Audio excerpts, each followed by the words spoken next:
نحمده ونصلي على رسوله الكريم أما بعد فأعوذ بالله من الشيطان الرجيم بسم الله الرحمن الرحيم قال لن أرسله معكم حتى تؤتون موثقا من الله لتأتونني به إلا أن يحاط بكم فلما آتوه موثقهم قال الله على ما نقول وكيل وقال يا بني لا تدخلوا من باب واحد وادخلوا من أبواب متفرقة وما أغني عنكم من الله من شيء إن الحكم إلا لله عليه توكلت وعليه فليتوكل المتوكلون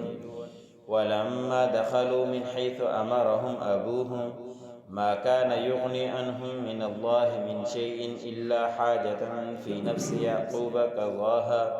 وإنه لذو علم لما علمناه ولكن أكثر الناس لا يعلمون۔ سورۃ یوسف کا درس چل رہا ہے۔ اسی سورۃ کی آیت نمبر 66 سے لے کر 68 تک تلاوت کی گئی۔ گزشتہ آیتوں کے اندر گزرا کہ یوسف علیہ السلام کے بھائی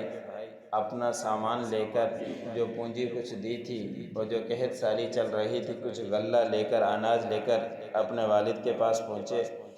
تو اپنے والد صاحب کے سامنے پہلے سے ہی جاتے ہی تذکرہ کر دیا تھا کہ ہمیں اناج سے منع کر دیا گیا ہے جب تک کہ ہم اپنے بھائی کو دوبارہ نہ لے جائیں۔ پہلے عرض کیا تھا کہ یوسف علیہ السلام نے ان سے معلومات لے لی تھی کہ کہاں سے آئے ہو، کتنے بھائی ہو، کیا کرتے ہو، سب کچھ پوچھنے کے بعد یوسف علیہ السلام نے ان کو پہچان لیا تھا کہ یہ میرے وہی بھائی ہیں جنہوں نے مجھے کنویں کے اندر ڈال دیا تھا۔ آج ہاتھ پھیلا کر آئے ہیں، قید سالی ہوئی پڑی ہے اور اللہ رب العزت نے مجھے بادشاہ بنا دیا ہے، اور ان کے سامنے کوئی تذکرہ نہیں کیا لیکن یہ بات رکھ دی کہ تم دوبارہ آؤ تو پھر اپنے بھائی کو ضرور لانا، اگر نہیں لاؤ گے تو پھر میرے پاس آنا نہیں، میں تمہیں اناج نہیں دوں گا۔ یہ والد صاحب کے سامنے تذکرہ کر دیا، اور اس کے بعد انہوں نے اپنے سامان کو کھولا تو اس کے اندر سامان کے اندر انہوں نے پونجی بھی واپس کر دی تھی جو یوسف علیہ السلام کا ضابطہ تھا کہ اناج ملے گا لیکن تھوڑی سی رقم دینی پڑے گی، وہ رقم بھی واپس دے دی۔ اس کے ساتھ اور بھی ان کو خوشی ہو گئی تھی کہ ہمیں رقم بھی مل گئی، اب ہمیں بھائی کو لے کر ہی جانا چاہیے تاکہ دوبارہ اناج لے کر آئے۔ آج کی آیت میں اللہ رب العزت نے فرمایا کہ پھر حضرت یعقوب علیہ السلام کے سامنے جب بیٹوں نے کہا کہ بنیامین کو بھی ہمارے ساتھ بھیج دو تو پھر والد صاحب نے ان سے کہا کہ میں بھیجنے کے لیے تیار ہوں تمہارے ساتھ، لیکن اس وقت تک نہیں بھیجوں گا جب تک کہ مجھے تم مضبوط قسمیں نہ دے دو، عہد نہ دے دو اللہ کا کہ تم اس کو واپس ضرور لاؤ گے، مگر یہ کہ کوئی معاملہ ہو جائے جس میں سارے ہی تم گھیر لیے جاؤ وہ الگ معاملہ ہے، ورنہ ایک کو چھوڑ کر کہیں نہ آنا، تم اللہ کی قسمیں کھاؤ، عہد دو مجھے کہ واپس ضرور لاؤ گے۔ پھر جب ان بھائیوں نے عہد دے دیا حضرت یعقوب علیہ السلام کو کہ ہم وعدہ کرتے ہیں کہ انشاءاللہ ضرور اس کو واپس لائیں گے اور کوشش کریں گے کہ کوئی اس کو تکلیف بھی نہ ہو، تو اس پر یعقوب علیہ السلام نے فرمایا کہ ہم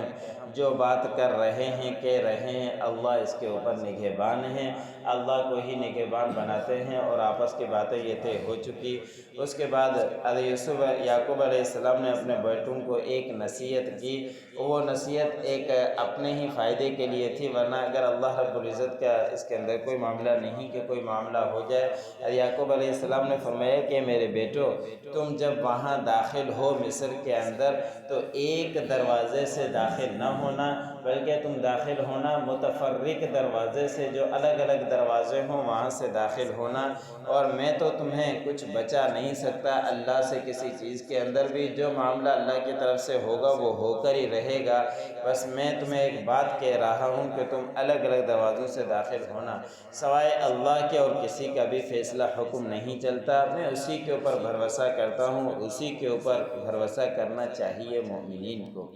اب یہ متفرق دروازوں سے داخل ہونے کے بارے میں کیوں کہا تو مفسرین نے لکھا ہے کہ یہ بڑے اچھے نوجوان تھے، جسم کے اندر بھی پھر سارے 10 جنے اور ایک جیسے اور سارے بھائی، اور پہلے جب داخل ہوئے تھے تو اس وقت بادشاہ نے ان کا بڑا اعزاز و اکرام کیا تھا۔ اب دوبارہ داخل ہوں گے ایسے نہیں کہ لوگوں کی نظریں پڑ جائیں کہ یہ کہاں سے آتے ہیں اور کس طرح کے لوگ ہیں، ان کی بڑی بادشاہ آؤ بھگت کر رہا ہے، کچھ معاملہ ہے، اور ان کے جسم کو دیکھ کر نظر ان کو نہ لگ جائے۔ اس بنا پر حضرت یعقوب علیہ السلام نے فرمایا کہ الگ الگ دروازوں سے داخل ہونا۔ روایتوں کے اندر آتا ہے کہ نظر لگ جانا حق ہوا کرتی ہے، نظر لگ جاتی ہے، اس لیے اگر کوئی اچھی چیز دیکھے اس پہ یہ نہیں کہے کہ واہ کیا بات ہے، کتنا اچھا ہے، بلکہ اس پہ یہ کہے کہ ماشاء اللہ لا قوت الا باللہ۔ جتنی بھی اچھی چیز دیکھے گا یہ دعا پڑھ لے گا تو سامنے والے کے اوپر کوئی اثر نہیں ہوگا، وہ چیز جیسی ہے ایسی رہے گی، ورنہ نظر لگ جانا حق ہے اور نظر لگ بھی جاتی ہے۔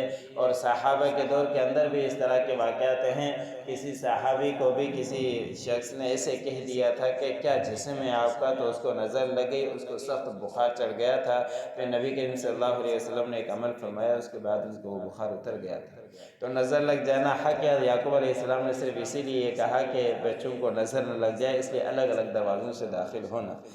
اللہ رب العزت نے فرمایا کہ جیسے یعقوب علیہ السلام نے ان کو حکم دیا تھا ایسے ہی وہ داخل ہوئے، اور اللہ رب العزت سے جو کرنا ہوتا ہے اللہ رب العزت کو وہ ہو کر ہی رہتا ہے، ان کو کوئی بچا نہیں سکتا۔ مگر یہ ایک فیصلہ تھا، ایک حاجت تھی، ایک خواہش تھی حضرت یعقوب علیہ السلام کی جو نفس کے اندر، وہ انہوں نے پوری کر دی، ورنہ یہ معاملہ اس طرح کا نہیں ہے کہ اس سے کوئی ان کو نقصان نہ پہنچے، وہ بچ جائیں۔ اور بے شک یعقوب علیہ السلام کو اللہ رب العزت نے فرمایا کہ علم دیا تھا، علم والے تھے، ہم نے ان کو بڑا علم سے نوازا تھا، لیکن اکثر لوگ وہ جانتے ہی نہیں۔ اگلی آیتوں کے اندر آئے گا کہ پھر جب وہ داخل ہوئی یوسف علیہ السلام کے پاس تو یوسف علیہ السلام نے اپنے بھائی بنیامین کو روک لیا تھا، ان کا تذکرہ کر قال لن ارسلہ معکم حتی تؤتون موثقا من اللہ۔ حضرت یعقوب علیہ السلام نے فرمایا کہ میں ہرگز ان کو ساتھ نہیں بھیجوں گا یہاں تک کہ تم مضبوط قسمیں اللہ رب العزت کی مجھے دو۔ لتأتوننی بہ، تم اس کو ضرور میرے پاس لاؤ گے، الا ان یحاط بکم، مگر یہ کہ کسی معاملے کے اوپر سارے تم گھیر لیے جاؤ تو وہ الگ معاملہ ہے، ورنہ اکیلے بنیامین کو کہیں چھوڑ کر نہ آنا، اس کو تم ضرور لے کر آنا، یہ ان سے عہد لیا، وعدہ لیا۔ فَلَمَّا آتَوْهُ مَوْثِقَهُمْ، جب ان کے بیٹوں نے یعقوب علیہ السلام کو عہد دے دیا، قَالَ اللَّهُ عَلَى مَا نَقُولُ وَكِيلٌ، حضرت یعقوب علیہ السلام نے فرمایا کہ اس بات کے اوپر اللہ گواہ ہے، جو کچھ ہم باتیں کر رہے ہیں نگہبان ہے۔ وَقَالَ يَا بَنِيَّ لَا تَدْخُلُوا مِن بَابٍ وَاحِدٍ، یعقوب علیہ السلام نے فرمایا کہ میرے بیٹو تم داخل مت ہونا ایک دروازے سے، وَادْخُلُوا مِنْ أَبْوَابٍ مُتَفَرِّقَةٍ، تم داخل ہونا متفرق دروازوں سے، الگ الگ دروازوں سے۔ وَمَا أُغْنِي عَنْكُمْ مِنَ اللَّهِ مِنْ شَيْءٍ، اور نہیں فائدہ دے گی تمہیں اللہ سے کچھ بھی، إِنِ الْحُكْمُ إِلَّا لِلَّهِ، حکم نہیں چلتا مگر اللہ ہی کا،